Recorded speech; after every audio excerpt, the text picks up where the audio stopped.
negativ që mund t'i rendisim, t'i numroj, pra institucionet nuk e kanë bërë dhe s'kanë reaguar si duhet, megjithatë ka dhe disa shembuj pozitiv.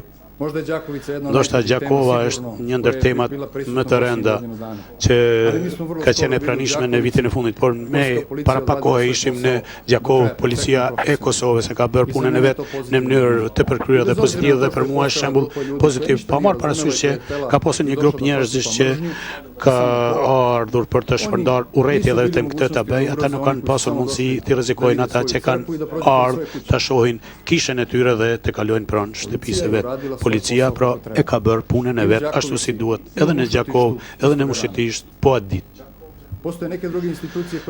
Ka megjithatë institucionet e tjera që nuk e bëjnë ashtu siç duhet punën e vet. Dhe për këtë dhe rreth kësaj me siguri të gjithë do të pajtohemi. Edhe serbet, edhe shqiptarët, nëse gjyqësia punon si duhet, nëse organet e tjera i bëjnë dhe i kryen punët e tyre ashtu si duhet, që përndryshe do të duhet i bënin. Serbët si popull pakic në këto hapësira, si komunitet që është në numër më të vogël, si popull që me siguri është në pozitë në të cilën nuk është populata shumicë, pra janë shumë të ekspozuar në raport me situatat negative në gjyqësi dhe në të gjitha organet e tilla. Ajo që ndoshta është dashur të themi fillimisht është që prania e kishës ortodokse serbe në takimet e këtilla është shumë rëndësi. Kisha ortodokse serbe si pjesë e popullit tonë që më së shumti ka kapsuar dhe sulmuar dhe sot është simbolikisht e rrezikuar, do të duhej të ishte e pranishme edhe në bisedat e këtilla dhe me siguri që diçka të tillë e mbështet. Janë problemet e shumta të cilat ballafaqohet edhe kisha, edhe populli. Ka shumë shembuj pozitiv, nuk duhet të heshten, nuk duhet të kërkohet vetëm ai petku politik që e mbulon e gjithë atë që ka ndodhur rreth nesh. Krahas politikanëve që kanë përgjegjësi më të madhe, të gjithë të tjerët në shoqëri duhet ta marrin atë përgjegjësinë sa i përket zgjidhjes së mosmarrëveshjeve dhe mosbejtimeve të shumta që ekzistojnë. Shumë shpesh ndodhin incidente të caktuara që i gjykojnë vetëm politikanët. Për mua ishte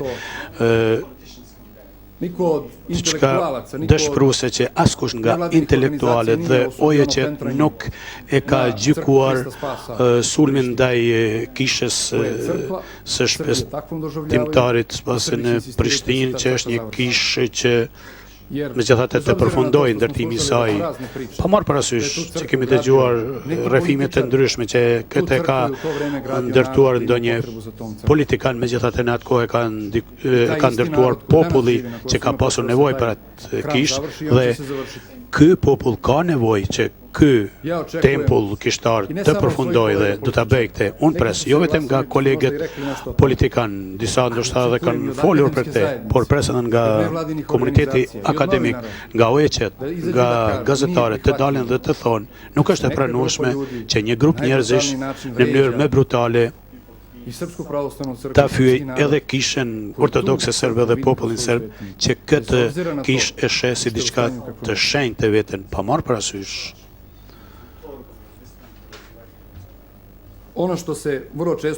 ajo që shumë shpesh heshtet ka të bëjë me çështjen e përgjegjësisë. Çështjen e përgjegjësisë për të tashmen, por duhet të bisedohet edhe për përgjegjësinë për të kaluarën. Por ne jemi ata që vendosim për të tashmen, për ata që ndodh sot, nëse sot në këtë moment është i rrezikuar kushdo të qoftë në aspekt me të drejtën e tij dhe cila është përgjegjësia tonë e jonë gjithëte. Dhe këtu popullata shumicë duhet ta marrë përgjegjësinë më të madhe, sepse nuk janë serbët ata që mund të kenë rol vendimtar nëse situata në gjyqësi apo në pjesë të caktuara do të ketë ndryshim të rëndësishëm për të mirë apo jo. Me siguri do të mbështesin të gjitha proceset pozitiva, por as serbet, as bashkësia e komunës serbe që identifikohet si kërcënim dhe nuk është kështu, ata që duhet të rregullojnë gjërat në institucione, jo vetëm sipas mendimit të serbëve, por të gjithëve, edhe të shqiptarëve të tjerëve, ata nuk funksionojnë sa duhet dhe si duhet. Nevoja Dhe me këtë do të përfundoj që shumë shpesh del dhe thuhet kjo nuk është serbska përfaqësuese e serba apo kështu ashtu. Ka nevojë të krijohen serb të ri që do të mendojnë ndryshe, do të ndjehen ndryshe, sepse diçka që kemi parë si nevojë në të kaluarën dhe sa u përket shqiptarëve si projekt pa suksese.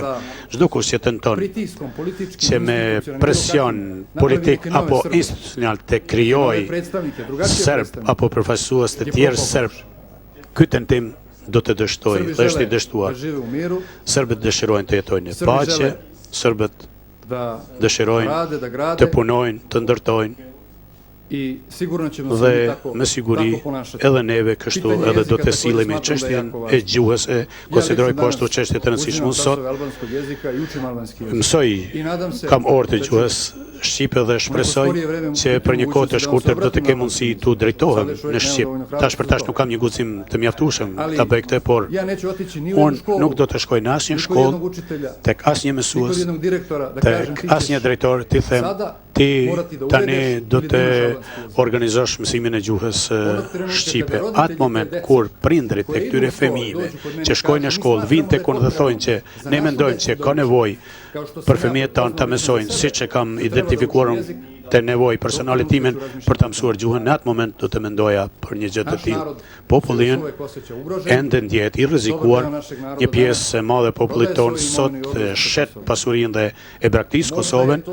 Ndoshta kjo është çështje që dikujt i pëlqen, unë absolutisht jam i bindur që shumicës së shqiptarëve një gjë e tillë nuk u pëlqen.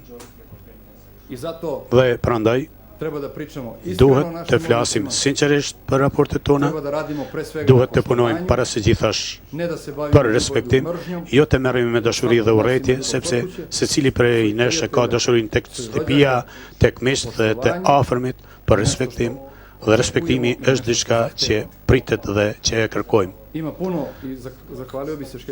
E kisha falenderuar Shkelzenin për informacione shumë interesante nga historia dhe me siguri se duhet të punohet në ndrimin e teksteve shkollore, por ky të jetë një proces i natyrshëm si diçka që vërtet të gjithë e dëshirojmë. Dhe edhe një herë u përshëndes, për 5 minuta nuk mund të përfshihet ajo që ndoshta është grumbulluar për 15 vite. U përshëndes të gjithëve dhe dëshiroj sukses. Faleminderit Branimir. Vetëm pak se kemi tash kë transmetimin në RTK, unë kisha lutë që me edhe pak me shtyn që se ka mundësi regjia, domethënë, kam bën po kemi kryetarin e kuvendit edhe zotrin Marko Gjurić, kështu që do besoj që do të na mundsoj që ti dëgjojmë edhe po më doj paraqitjet e tyre, edhe një konkluzion shumë të shkurtër.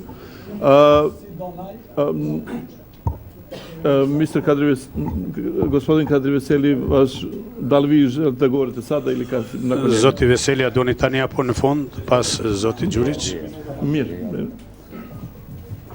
Falenderit shumë Nezmedin, falenderoj në rend parë për organizimin e tillë, si ke jep këtë mundësi gjithëve neve bashkarisht shprehim mendimet tona. Mirë se kanë ardhur gjithë ambasadorët e nderuar, zoti Gjurić, gjithë musafirët e nderuar që janë këtu, kryetarët e partive politike, mediat, gazetarët. Tema cilën ne që ke hapur marrëdhëniet shqiptare-serbe është e gjerë, megjithëse më ka çuditë se ti je bukur i sankcionuar këto qëndrime në rrugë shumë gjerë shqiptar, po ne gjithsesi jem shqiptarë dhe unë do të ndalesha te konteksti i situatës cilën e kemi reale, raportet cilat i kemi në Republikën e Kosovës mes shqiptarëve edhe serbe, po në njëjtën kohë edhe raportin e kontekstit këtu ku e kemi edhe Republikën e Serbisë, marrëdhëniet tona në mes veti. Ajo që do të dëshirojja ma shumë ndalesha, duke mos dashur të futem na si politik, kem dëshirë nga njerë edhe me dërgu disa mesazhe politike si janë shumë të vendosta natyrisht. Unë përfaqësoj Kuvendin e Republikës Kosovës, Kuvendin e një shtetit pavarur, po unë këtu nuk do të flasim këtë moment, as ta vejmë këtë pozitë të vështirë se as Gjuriqi nuk është i gatshëm me na njoftë Republikën e Kosovës nga ky vend këtu, se s'ka as mandat, edhe po të kishte dëshirë, pa e çka do të flas te aspekti i marrëdhënieve të cilat munden me i zhvillu qytetarët shqiptar dhe qytetarët serb në Republikën e Kosovës. Do ndërlidhsha me njëherë me zotri Rakiqin, me një fjalë, zotri Rakiqi dhe kena kryetar të komunës në Veri, edhe përmeni një shprehje e cila është vërtet shprehje si meriton pak vëmendjen e gjithë neve, strah. Është psikoza e terrorit. Një të ngot do të dëshiroja të ndërlidhsha me një situatë cilën e kom pasur në para 3 jave në zyrën time, një gazetare e pavarur e cila lëvizte me bicikletë, kishte lëvizur, ishte futur në Kosovë, kishte kaluar Republikën e Serbisë, ishte futur nga pjesa veriore dhe kishte bashkëbiseduar me qytetarët serb pjesën veriore. Duke biseduar, qytetarët serb kishin treguar vërtet këta çka e tha zoti Rakiq, strah. Psikozën e frikës, se po që se kemi lëvizje të lirë dhe shqiptarët fillojnë me komuniku, atëherë gjithë serbt kanë me i dëbu nga shtëpijat e veta edhe nga Leposaviqi, mos flas nga pjesa veriore e Mitrovicës edhe mos flas nga Zveçani dhe Zubin Potoku. Realisht, njëtën kohë, njëta gazetare kishte shkuar edhe në pjesën e lokalitetet ku jetojnë serbet, Graçanice edhe Shtërpse. Edhe po ma bën mu një pyetje, kishte gjetur një ambient tërësisht tjetër, ku serbet lëvizshin lirë, kishin mundësi të komunikimit, thjesht edhe nuk ishin dëbu, për arsye se në fillim, bukur me bindje të madhe se vërtet psikoza e frikës ishte. Edhe më tha, ju si institucionet Republikës Kosovës, çfarë bëni që të komunikoni me serbët në mënyrën që mos ta ketë qytetarët pjesën veriore atë psikozën e frikës se do të dëbohen, se ju krijoni siguri. Por i kthejnë atë këtryeza cilën e kemi këtë bashkarisht. Kjo është do të ishte më mirë. A mund bashkëbisedojmë ne bashkarisht që të krijohen mundësi që të ketë komunikim mes shqiptarëve dhe serbe, veçanërisht me pjesën veriore. Këtë pasi e kemi edhe përfaqësuesin e qeverisë serbe, zotri Gjuriqin, në njëjtën kohë kemi edhe kryetarin e komunës veriore në Mitrovicës Veriut, në mënyrën që njerëz të komunikojnë, jo vetëm në kontekstin e politikës si e kemi në Bruksel, por në njëjtën kohë të komunikojnë edhe qytetarët në mes vetvete, edhe ata që kanë mësu, edhe ata që nuk kanë mësuar të kenë marrëdhënie më të përbashkëta.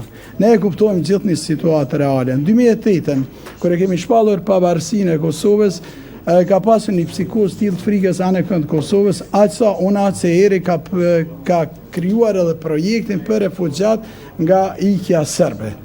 Edhe realisht nuk ka ndodhur një ikje e tillë. Situata në gjithë pjesën e Republikës Kosovës me përjashtim të Veriut, kemi shumë pak njerëz tikur serb në Kosovë, përkundrazi, ta kemi vetëm situatën, shkojmë në përfshatrat e Graçanicës ose në Shtërp, ta kemi situatën si ka qenë para 2008 dhe ta shumë si është sot. Ta shumë investimet në infrastrukturë, të shumë jetën e atyre, integrimin e atyre njerëzve. Kjo është duke ju falenderuar veçanërisht gjithë atyre përfaqësuesve të serbë cilët kanë qenë në institucionet e Republikës Kosovës se kanë vazhduar komunikimin me shqiptarë dhe përkundër presionë në kuptimin psikologjik të paragjykime po flas, kanë vazhduar komunikimin bashkarisht. Kemi arritur që të kemi një situatë stabile. Ju lutëm, gjithë jeni persona politike dhe publik. Më theksoni një incident thellë të rënd cili ka ndodhur nga 2008 deri në 2015 në Republikën e Kosovës për jashtë pjesën veriore. Një incident i rënd ndëretnik. Unë mund t'ju përmeni me qindra që ka ndodhur mes shqiptarëve. Ne e kuptojmë zoti Gjuriq, zotri Rakiqi e theksoi shumë mënyrën shpirtërore. Respektojme zotrin Rakiq, se prezenca e Republikës Serbisë nuk është problem Kosovë. As ardhja juaj nuk ka qenë, as nuk do t'jetë problem Kosovë. Ajo që është ma kryesore është komunikimi mes neve dhe bashkëpunimi. Ne e kuptojmë se Republika e Serbisë në këtë moment nuk e përkrah pavarësinë e Kosovës, po ne jetojmë në një ambient i cili është globali zhvillimeve progresive cilat janë të ndodhë, ku i kemi 112 njohje faktorëve ndërkombëtar, përfshirë shumicën e Bashkimit Evropian. Jemi duke shkuar në pjesën e integrimit të Bashkimit Evropian. A mund të komunikojmë bashkarisht më mirë për hir të atyre qytetarëve andaj. Foli zëvendës kryeministri për situatën e serbe përgjithsisht. ju jeni zëvendës kryeministër. Investimet e mëdha ka ndodhur edhe kur ka qenë Rashiqi në qeverinë e Kosovës në kthimin e serbëve. Do vazhdojnë investimet në kthimin e gjithë serbëve, edhe ata që janë pjesën veriore. Do vazhdojnë investimet edhe në kishat serbe. Nuk po du më të reguan e tash si zëvendës kryeministër me ta, po qa ba me atë xhami në Dem Babaden, cila ka qenë të ura Ibrit. Kush e prishja atë xhami? Pse nuk ndërtohet xhamia? Ka me dhjetra vende muslimane islamike cilat nuk e kanë njohur Republikën e Kosovës, ende dhe xhamia ende besimtarët musliman nuk kanë mundësi të shkojnë të lutën atje, veçanërisht me Allah bosnjakëve po flas. Kemi një situatë, mire tha zotri Rakiqi, ka struktura paralele, ishte shumë i sinqert. Por me marrëveshjen Bruxelles cilën e kemi, gjitha ato struktura paralele pas 15 viteve harxime, do të integrohen strukturat e Republikës Kosovës. Ato do t'jenë pjesë e integrime, kanë fillu në polici, kanë me fillu të zjarrfyset, kanë me fillu në pjesën më të madhe do t'jenë të integruar. Pse mos me kriju këtë mundësi komunikimi institucional, mos me kriju probleme të cilat nuk na duan mes vete. Njerëz nuk po mund të kthehen shtëpiat e tyre. Zotri Gjyriç, kryetari i Komunës Veriut e theksoi këtë. Ne kemi 12.000 qytetarë cilët janë të larguar nga pjesa veriore e qytetit. Nuk e tham këtë për patriotizëm. Kemi me 10 qindra shtëpi cilat janë djegura dhe 416 banesa cilat janë të uzurpuara. T'ju jepet mundësi le të kthehen. Kemi kryetarin Rakiq me përkrajen e juj, le të kthehen njerëz atje. Një të ngol le të kthehen gjithë serb, po flas edhe herë. Institucionet e Republikës Kosovës, përfshirë këtë parlamenti, në çdo aspekt buxhetit Republikës Kosovës do të jenë të gatshëm që të kthehen gjithë serbët aty ku kanë qenë. Zoven, unë vetë kom qenë familjet cilat jënë këthujar, konkretisht në Klim. Kom qenë në shumë familje serbe.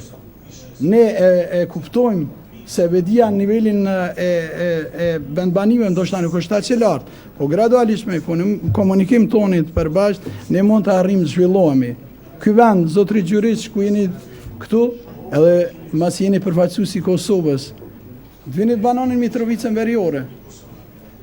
Nuk ka nevojë të vlen pronat e shqiptarëve, shtëpijat nga qeveria serbe, edhe të vlen në formën ku rrugica, blet një shtëpi, 2 shtëpi në formë portët serbe dhe ndërtohen pastaj ndërtesa kolektive. E janë i vendosën e vetë në to, i njëni problemet ma mirë të qytetarëve, bashkë qytetarëve tanë cilët janë këtu serbë, edhe në njërën këtë dalim të zgjedhja e problemit. Ama Mitrovica ka qenë vendi më i zhvilluar në Kosovë, Niko, sot dhe vendi më i varfër për shkak politikës. Serbët dhe shqiptarët jetojnë në kushte shumë të rënda, papunësi shumë të madhe, mos zhvillim, mos perspektivë. Qyteti i Mitrovicës është i ndarë, vend si ura Ibrit jetë pjesë e bashkimit është i ndarë. Gjitha këto realisht ndikojnë problematikë të cilën nëse qeveria e Republikës Serbisë mendon më shumë për qytetarët e Kosovës, qytetarët serb po flas Kosovës, automatikisht do të kishim edhe një zhvillim më të mirë, për arsye se mu nuk ka pëlqy me respektin e madh për marrëveshjen cilën e kemi pas në Bruxelles, se kolegu im nga vendvendosja nuk pajtohet, po ajo dialogu është shumë çështje e mirë, ne duhet të vazhdojmë edhe në njëjtën kohë të intensifikojmë marrëveshjet. Por jo në marrëveshje me Kosovë të japet kapitulli 35 Republikës Serbisë për integrimin në Bashkimin Evropian. Të japet perspektivë qytetarëve serb në Mitrovicë për zhvillim ekonomik. Një në kohë dhe bashkë qytetarëve tyre shqiptarë. Në mënyrën që Mitrovica transformohet në një qytet i cili e ka pas namin e tij korshëm. Kot flasim për të kaluarën apo për tashmen, nëse nuk mendojmë çdo ditë për tashmen. Tashmen çdo ditë cilën ne e kemi në dorë, ne duhet më shumë të komunikojmë mes vete, ne duhet të hiqim barrierat e strahut, po e ripërsëris shprehjen cilën e pati zotri Rakiqi, në mënyrën që njerëz ta dinë se edhe nëse shqiptarët lëvizin, asnjë serb nuk do të bëhet nga Republika e Kosovës. Gjithë do të jetojnë qetë edhe të sigurt në Republikën e Kosovës për arsye se ne kemi obligime cilat rrjedhin ndaj qytetarëve tanë, pavarësisht etnie, në njëjtën kohë kemi obligime cilat kanë bëjmë edhe konform integrimin drejt Bashkimit Evropian. Faleminderit shumë, besoj se nuk kam qenë i politizuar në kuptimin për ta politizuar vërtet, kam bashkëndjerë me këta njerë cilë jetojnë qoftë një qoftë veri. Faleminderit. Faleminderit, tani zotni Marko Đurić. Gospodin Marko Đurić, izvolite. Hvala lepo. Faleminderit. Pre svega hvala organizatorima. Para se gjithash faleminderit organizatorëve për një iniciativë të guximshme që sot rreth një tryezete vendosen njerëzit me dallime të mëdha politike dhe pikpamje të dallueshme politike. Mendoj që qytetarët meritojnë që sot nga ne dëgjojnë diçka të re. Mendoj që qytetarët nga ne meritojnë që sot të dëgjojnë fjalorin që do t'i pajtoj dhe parafroj dhe jo të përsëritet për herë se kush ka më shumë viktima, kush është më i rrezikuar, kush është në pozitë më të keqe. Unë do të mund tërkohen ta shpenzoj para të se në çfarë pozite është sot komuniteti serb në Kosovë dhe me të i, por këtë nuk do të bëj. Për këtë kemi folur mjaft dhe mendoj që për të zgjidhur problemet e serbëve dhe të shqiptarëve duhet të merremi me atë që qëndron në rrenjë të gjërave dhe në rrenjë është mosgatishmëria e elitave politike që opinionit vetanak dhe opinionit në tërë këto hapësira në mënyrë të qartë to a bëjnë me dije dhe ti porosisin që nuk ka jetë më të mirë as për serb, as për shqiptar, nëse nuk ka shëndosje dhe përmirësim të raporteve dhe përmirësim të raporteve në mes të njerëzve. Dhe prandaj unë sot jam këtu sepse marrëveshjet e Brukselit i trajtojnë raportet në mes të institucioneve, por është me rëndësi dhe ka nevojë që dikush ta fillojë atë trajtimin e raporteve në mes të njerëzve, ashtu siç meriton të trajtohen. Nëse populli 9 milionsh në Ballkan dhe populli 7 milionsh shqiptar në Ballkan dekadat e ardhshme do t'i kaloj ashtu që ta shpenzoj energjinë në konflikte dhe mosmarrëveshje. Menjëherë të them që as serbët as shqiptarët nuk do të jenë të suksesshëm nëse nuk pajtohen. Mendoj që ka ardhur koha që të tregojmë që nuk jemi infantil as serbët as shqiptarët. Mendoj që ka ardhur koha që të bisedojmë drejt për së drejti, të bisedojmë jo ashtu që çdo herë dhe për çdo ditë do të përsërisim që ju jeni republikë, ne krahin, sepse kështu kur nuk do të merremi vesh dhe duhet të kuptojmë që ka gjëra rreth të cilave nuk do të merremi vesh dhe të pajtohemi, siç duhet të kuptojmë që ka momente dhe interesa rreth të cilave duhet të kemi një arritje të pajtimit dhe marrëveshjes politike, sepse pakte nuk ka të ardhme as për serbët, as shqiptarët. Me vjen mirë që sot dëgjova këtu nisma dhe iniciativa konkrete për avancimin e raporteve ekonomike, do të thoya jo vetëm këtu në Kosovë dhe Metohi, por në Ballkan dhe në mes të shqiptarëve dhe serbëve. Duhet të jem më të vlefshëm për njëri tjetrin nëse duam të jem më konkurrent, jo vetëm në Evropë, por vetëm në atë pjesën e Evropës ku jetojmë dhe mos të flas për ato për masat globale. Prandaj sot nga ky vend dua të porosis dhe të çoj mesazhin që jemi të gatshëm të shqyrtojmë edhe themelimin e kompanive dhe të investimeve të përbashkëta dhe të nismave të përbashkëta për zhvillim ekonomik.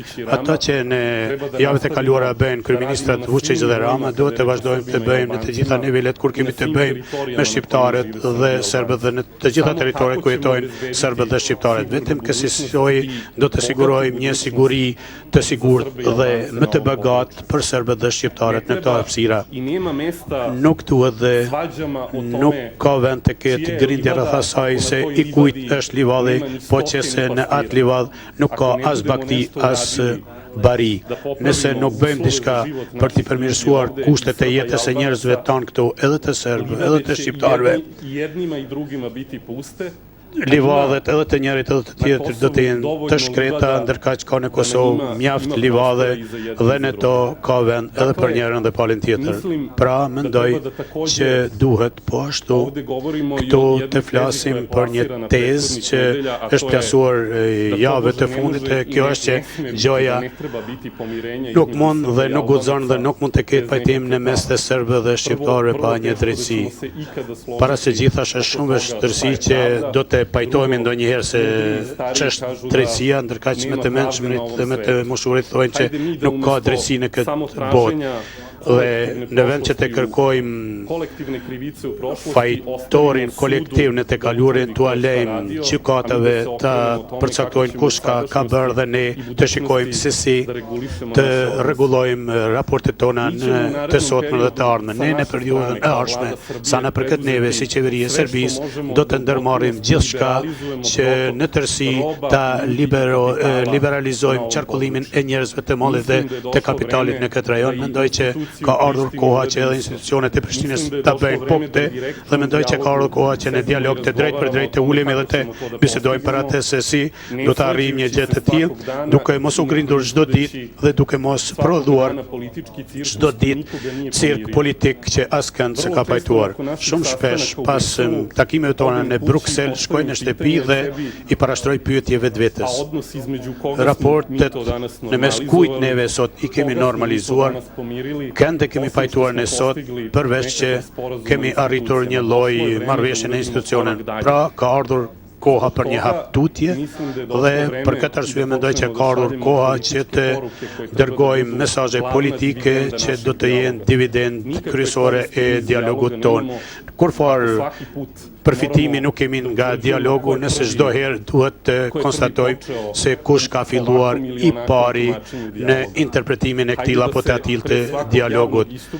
Para çdo prezantimi për dialogun në mënyrë publike të merremi për vesh për atë se si bashkarisht do ta interpretojmë atë për çka jemi marrë vesh së bashku dhe të kemi njerëzit, mos të kemi njerëz që janë pas dialogut më larg në raport me njëri tjetër. Mendoj që është koha t'ja falim njëri tjetrit, mendoj që është koha që drejt për drejt të bisedojmë, mendoj që jemi mjaft të pjekur, serioz dhe përgjegjës që secili prej nesh ta ruaj të vërtetën e vet dhe identitetin e vet, kulturën e vet, të gjitha mekanizmat e vet ruajtjes nacionale dhe këtë ta bëjmë në praninë e njëri tjetrit dhe ndoshta nuk janë serbët dhe shqiptarët dy ndër popujt më të këqij në Ballkan. Nuk duhet të jemi ndoshta të fundit në Evropë që do të verejnë që vetëm parimet e evropiane të ardhmes dhe mbijetesës në këtë kontinent bazohet në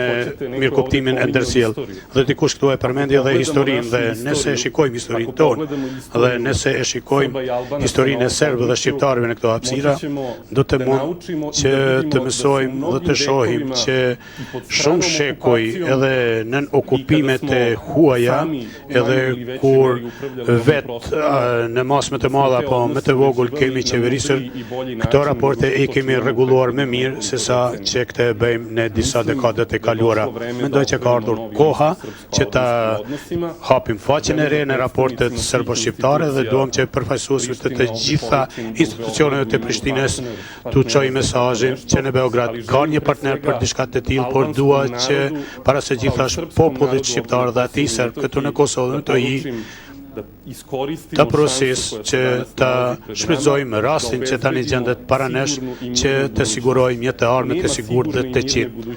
Nuk ka të ardhme të sigurt dhe të qetë nëse vetëm e theksojmë atë për çka nuk pajtohemi, përsëris ka shumë çka për çka kur nuk do të pajtohemi, por ka një interes të përbashkët, interes njerëzor, interes që